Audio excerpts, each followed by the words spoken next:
Olá, meus caros, vamos lá.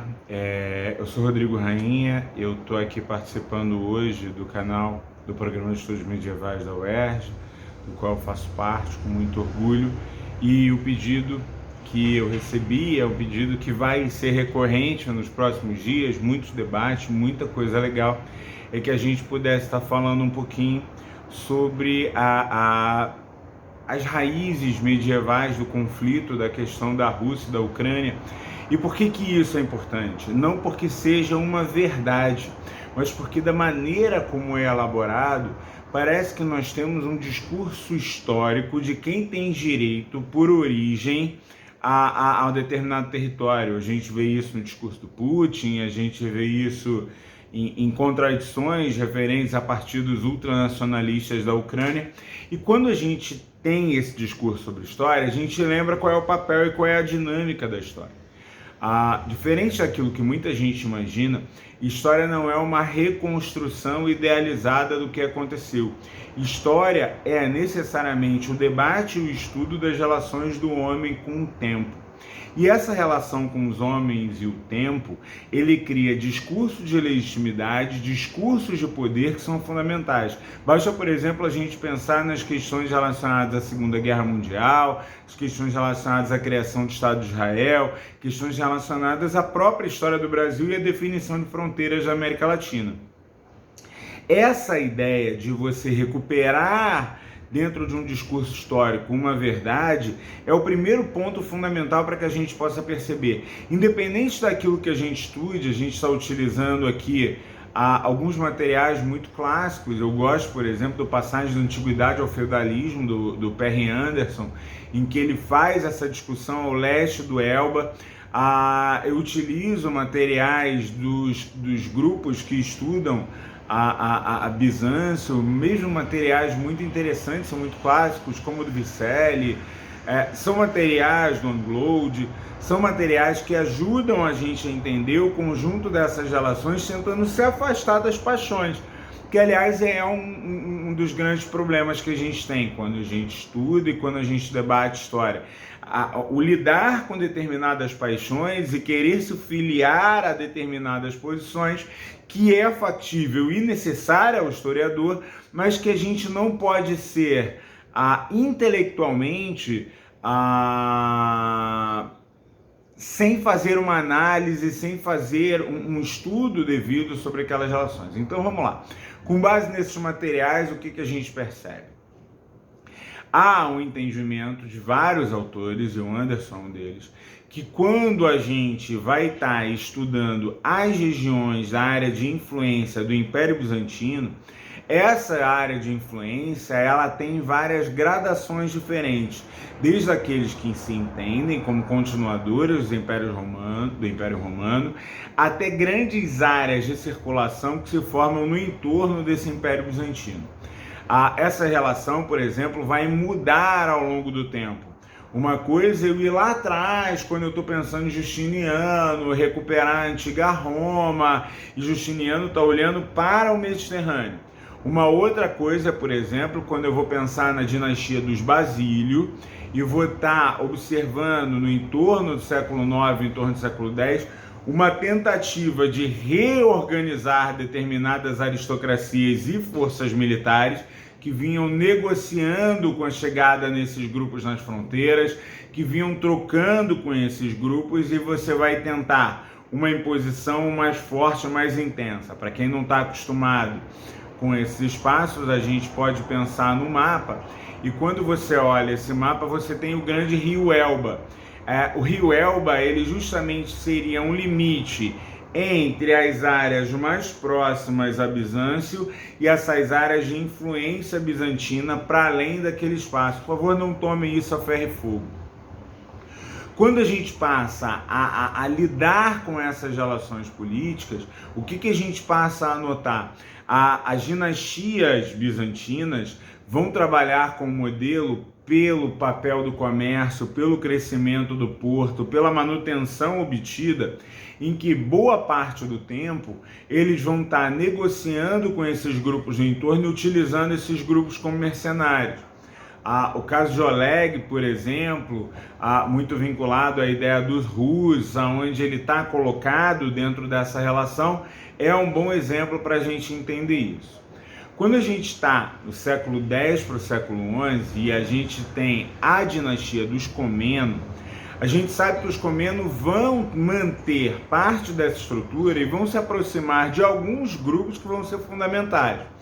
Um dos grupos que vão ser fundamentais, a dinastia dos Comnenos, para quem não está ligando o nome à pessoa, Alex Comneno é aquele que manda uma carta que a igreja vai alegar que era um pedido de socorro, mas era um pedido de mercenários, e que de alguns autores trabalham como um dos fatores que ajudam a fundar a própria noção de cruzadas.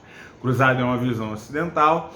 Dentro daquelas regiões você vê Bizâncio numa articulação em especial com a igreja, com os normandos e parte de uma aristocracia franca vendo a possibilidade de retomada de antigas terras. Os turcos tinham se convertido ao islamismo e vinham buscando e fazendo uma verdadeira expansão interna dentro do próprio mundo muçulmano.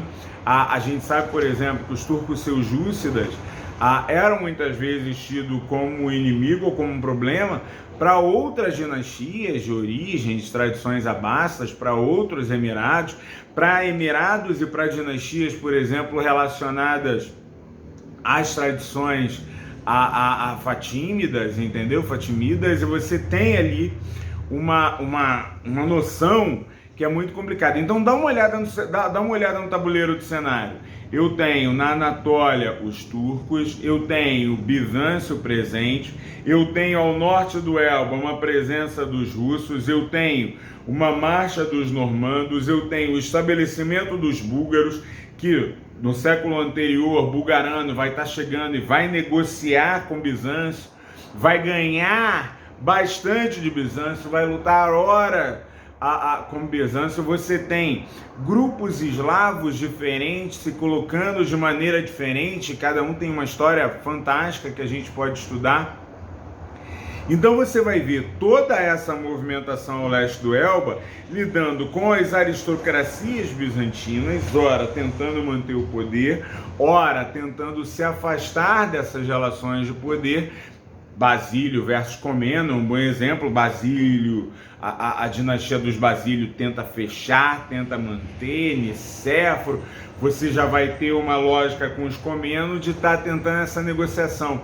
Eu gosto de exemplificar com o fato, por exemplo, que você tem os turcos em determinado momento lutando pelo Império Bizantino contra uma frente cristã que se estabelece ali naquele momento. Como é um vídeo para a gente trocar ideia, para aprender a conhecer, eu não vou ficar aqui fazendo o trabalho historiográfico necessário, mas que não cabe aqui nesse momento, foi o autor tal, no momento tal, não. A gente está tentando entender esse cenário.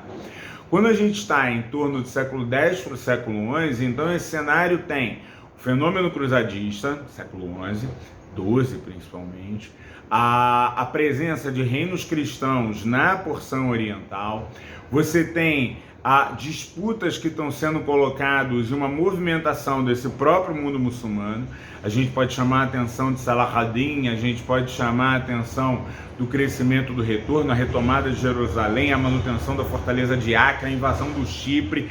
Meus caros, é uma dinâmica bastante intensa em que você vai ter a dinastia tentando manter essa articulação, mas ao mesmo tempo em que ela mantém essa articulação, ao sul ela perde espaço para esse avanço,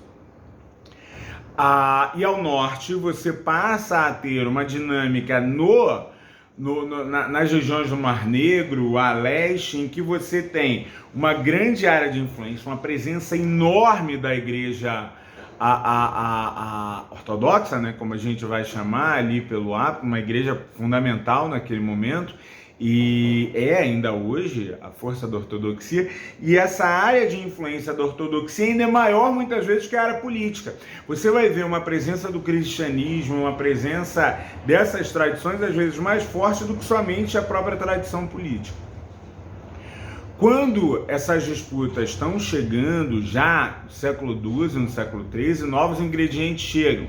Expansão dos mongóis em determinado sentido, reorganização dos turcos em outro sentido, e a presença de novos grupos e de novas identidades que começam a chegar. A gente destaca que o fenômeno cruzadisco não é um fenômeno somente militar, mas um fenômeno econômico. Então, quando você passa a ter o estabelecimento de novas rotas comerciais, tanto ocidentais, de grupos normandos, tanto via sul de grupos normandos, você tem a fundação de novas regiões e novos domínios. Uma das principais nesse sentido é o Principado de Kiev, o Reino de Kiev. O Reino de Kiev ele tem uma origem normanda. Ele vai estar trabalhando com relações políticas e tentando, repara, mas não é estranho, os normandos vieram, invadiram, conquistadores, não. Faz parte daquela própria dinâmica esse estabelecimento e o conjunto de forças normandas, que obviamente tem uma relação com a corte bizantina, tem uma relação com grupos normandos e tem uma relação com as rotas comerciais, que passam pela Alemanha, que vão seguindo esse fenômeno do comércio, que está bastante estudado. Ele vai estar integrando rotas, integrando produtos e ampliando a rede de relações. Aí eu volto ao Perry Anderson. Ele coloca que você tem um processo de feudalização tardia, vamos ter cuidado com o conceito, mas a ideia de que as autonomias dessa região ao leste do Elba se consolidam e passam a constituir identidades próprias. E dentro desses processos de identidades próprias, muitas vezes elas serão mais próximas ou mais fortes que a própria identidade bizantina, que já foi atacada pela expansão mongol, que já teve presente com a expansão dos turcos, que vai ver a reorganização dos turcos e cada vez mais a cidade fragilizada. O Ungloat fala isso. A cidade de Constantinopla era um símbolo, mas como centro, como poder, a cidade que cai no século XV é uma sombra. A dinastia dos Paleólogos, que é a última dinastia bizantina, a dinastia que vai, por relações de casamento, se estabelecer um novo sentido do César, do Czar, dentro dessa organização com os russos. Então, quer dizer, a ideia de uma igreja ortodoxa que legitima a figura do novo poder político, dando continuidade.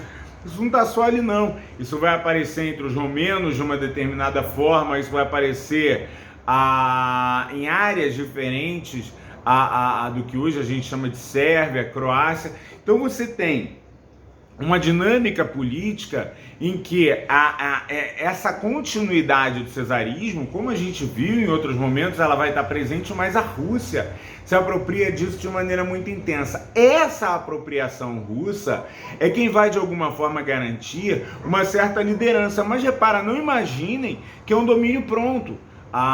Por exemplo, Ivan, chamado de Ivan o Terrível, só vai conseguir lá no século XVI um avanço efetivo em relação aos domínios tártaro-mongóis, considerados uma das áreas economicamente mais importantes, com muita mudança, com muita estrutura, com muito processo de crescimento do próprio domínio a partir da difusão, ora de princípios cristãos, ora de princípios militares, e que vai se estabelecendo dentro dessa relação.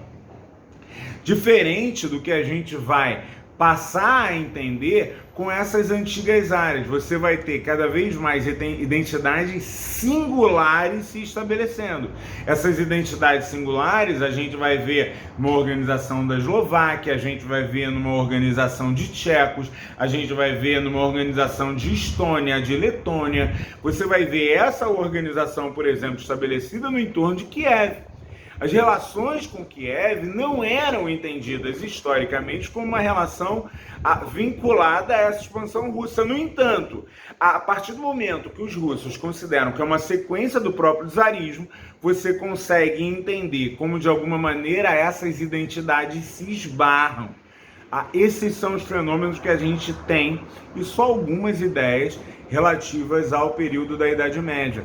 Agora, isso acaba, então é aqui que está a questão? Não, história não é assim. Mas você conhecer a base desses discursos te ajuda a entender melhor que aquilo é meu direito divino, eu deveria sempre estar. Nunca é bem por aí, não.